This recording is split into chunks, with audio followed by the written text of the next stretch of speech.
So last week at work, we decided to do something a little bit different to what we usually do, and it's nothing for client sort of work. The week before Pancake Day or Shrove Tuesday, we actually watched Peter McKinnon's video that he did with Daniel Schiffer. Now, this video started off with just the usual Peter McKinnon intro, and then it went on to a really cool B-roll sequence that had Peter McKinnon making coffee. And as we all know about Peter McKinnon, he likes making his coffee and he loves doing B-roll about it. To be honest, for the most part, I thought this was his editor filming this, because his editor normally films everything, or he normally has like this couple of usual guys that he normally has filming everything for him now. So I thought one of them did the B-roll sequence. This B-roll sequence was actually filmed by someone I have watched once or twice before, but not really ever watched his content properly, which is obviously a guy I've mentioned just a second ago, Daniel Schiffer. So as a production company, we were coming up with ideas on how we could, make a video for ourselves and make, just a nice little holiday video that shows we produce things for ourselves.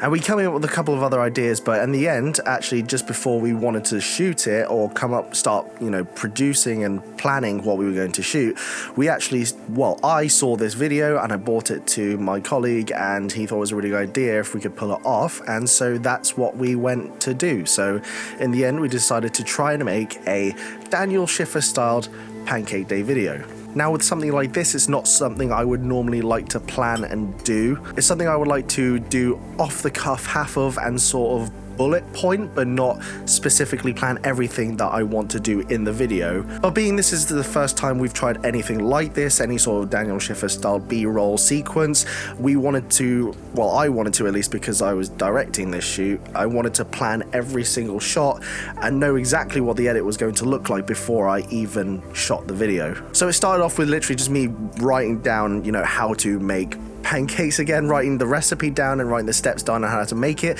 because I don't really make pancakes often. To be honest, I think the last time I made pancakes was the last Pancake Day, so I don't really make pancakes too often. I wanted to write the recipe down, make sure everything was correct, and think about all the steps that we could film and what would look interesting on camera. Once I had all the steps figured out, I then went on to, before I even started thinking about the shots, looking at all these steps, I started thinking about what sound effects could go really well to help bring this thing to life. Technically, this isn't something you need to do at this point in the process. It's just something I wanted to do because as I was making the list, I was like, I thought of slow motion helicopter sounds for a spinning egg, or whisking slow motion, or all those whooshes for like a pancake flip and things like that. Just all the usual sound effects that could help enhance the video. I just wanted to list them down and make sure I had them. So once I had written down all the sound effects, I then proceeded on to do the storyboarding.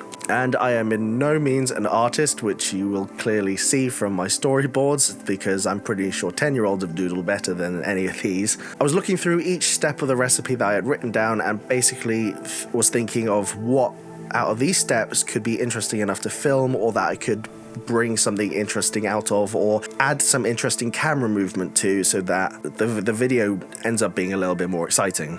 And we already had the look that we wanted in mind, so that it wasn't too much of an issue when it came to actually setting up everything for the day, because I was just planning this the afternoon before we shot.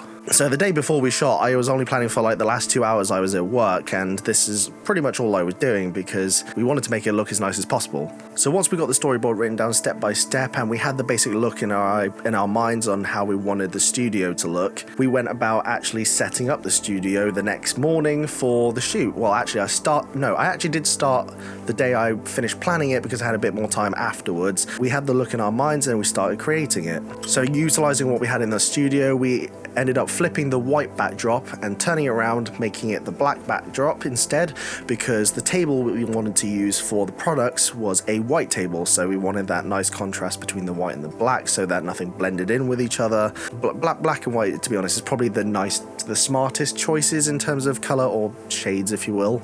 We just used the Aperture 300D as our key light with just the Umbrella Dome softbox just to have as that one key light, and then we didn't have any hair lights. The only thing we used as a separation hair light was these vintage Edison bulbs that we had locked away in the loft somewhere. We used them for one shoot previously and we really liked the way that they looked for it, and I thought back to that, I was like, well, those looked actually really nice. They made our studio look quite colorful and quite cinematic in some aspects, so why don't we just bring those back out for the video?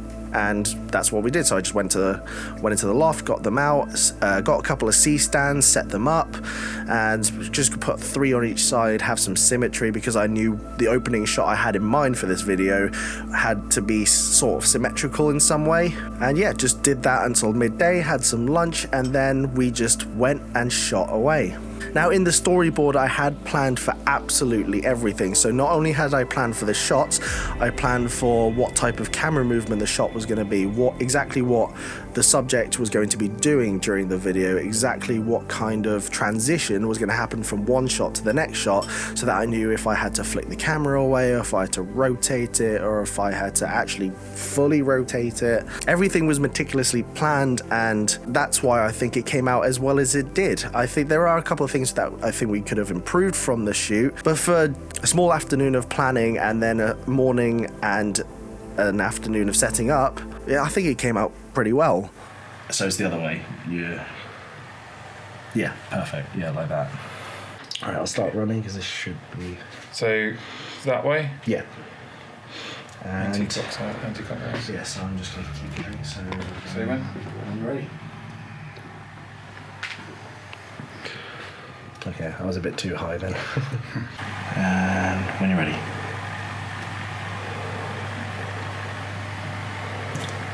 I'm just going to get my movement right because we'll only get one shot of this. Do you want this going in? No, we'll have it as if you were already doing it. So if you put it in the yoke for now, and then right, I'm running and whisk away. I'm going to pour there first, and then across the middle. Oh, that's where you're going to pour? Yeah, so okay. from there to there. Right, I'll come here then, because I sort of want to follow it backwards. Bollocks. Focus. Right, let's just try on. Yeah? Go for it, yeah. Okay. And I'm coming towards you, yeah? I think that was good. We'll do one more just in case. Can you hold it in the air where it's about to be tipped, just so I can grab focus? This is for one pancake. Yeah, one big old pancake. Jesus Christ. So he's still stuck. This is my pre-gym pancake. Right, ready? 1, 2, 3. Almost. So close. Turn into an omelette. Because you're only going to get light when I do that. Yeah, that's what we want to hear. Mm-hmm. The sizzle. Ready? Yep. I'll run it and we'll see if it wobbles enough. Go for it. Just slice down the fuck. Flip it over and then try it on the after the other side's cooked as well. You ready? Yep. I don't know if you're able to. Can you do the shuffle like in a circle like that? Like that? Yeah, exactly like that. Well, you kind of need to go. Oh, you don't have to do that for when you actually do the flip, just for the shot of doing that, because then it'll be following the same movement as the camera. It's quite hard to, because it's quite sticky. Oh yeah, it doesn't matter if... Like that? Yeah, just do that. I'll probably see some movement anyway. I think this is almost ready to flip. Okay. Do you want to go for it then? Yeah, exactly. So you're 45 degrees to the camera. Ready? And then... Oh, hold on. Gonna have to go because it'll dry out quick. Okay, and go for it. 1, 2, 3. I thought that was going to knock all over the floor. So lie then. Yeah, Okay, go. rolling. 1, 2, 3. Oh. Yep, and running. Okay, hold on. Bear with me. Okay, I'm going. Oh, that looks nice. No, it's okay. I'll do a pan shot. So go for it. The edit was probably one of the quickest processes because I already knew exactly how I wanted this shoot to look. I already knew before I even storyboarded it how I wanted the video to come out, so I imported all the clips first and then cut them down to each bit I knew that the transitions would be happening roughly around, just so I could get a base order and sequence to them. I then went on to actually looking for the music because I hadn't found the music at the point of edit. So what I did was look for a similar style of music to, you know, the Peter McKinnon, Matty Hapoya, Daniel Schiffer B-roll that everyone knows. So once the music was figured out, I brought that down to the timeline, and then I used that to sort of refine the sequence and order that I'd already put on the timeline. So I refined the clips down to the size that they should be, and pretty much this part of the edit was me doing all the speed ramping. So speed ramping all the clips to the actual points that they need to do the transitions, and then using those speed ramps to actually edit and cut to the beat. Just to put into perspective as well, that I upscaled this all from 1080p 120, so this was all shot in 1080p 120 just like Daniel Schiffer's was in Peter McKinnon's. I upscaled all that to 4K because, as we all know, when you upload 4K onto YouTube, it's just a nicer compression than in 1080 for some reason. Even if something was shot in 4K, if you uploaded that 4K in 1080 compared to uploading it at 4K, the 4K one will always look nicer for some reason, even though they're shot exactly the same way. So that's what we decided to do. So I upscaled it up to 4K. So once I had done that, because I think it might be because of the upscaling, I actually had to nest a lot of the clips that I wanted to do the speed ramps and transitions for. If I wanted to do some reframing, or if I wanted to do some directional blur, which I added to a couple of them to help with the whip pans and things like that. So a lot of them was refining the transitions and just refining the framing just to make everything look a bit nicer. Once I had done that, I had added the final few transitions onto the video so that everything was now becoming complete and we were getting a final finished edit. And then after that was just the grade, which I pretty much just chose one of my, LUTs that I use quite often, and then just refined that a little bit to match the way we shot the video. Our attempt at making a Daniel Schiffer video for the first time actually, I think, went pretty well, and we are really happy with the way it turned out. I'd like to point out that this isn't for MTM. This wasn't for the MTM Films thing. This is for a production company that I work for as a day job. I sort of took this lesson a little bit from a guy called Scott McKenna. If you don't know Scott, you should check out that channel because he is a pretty good channel for information and building up your creative company. I think it is important for production companies in particular to actually be making their own content because it is a practice what you preach type of deal.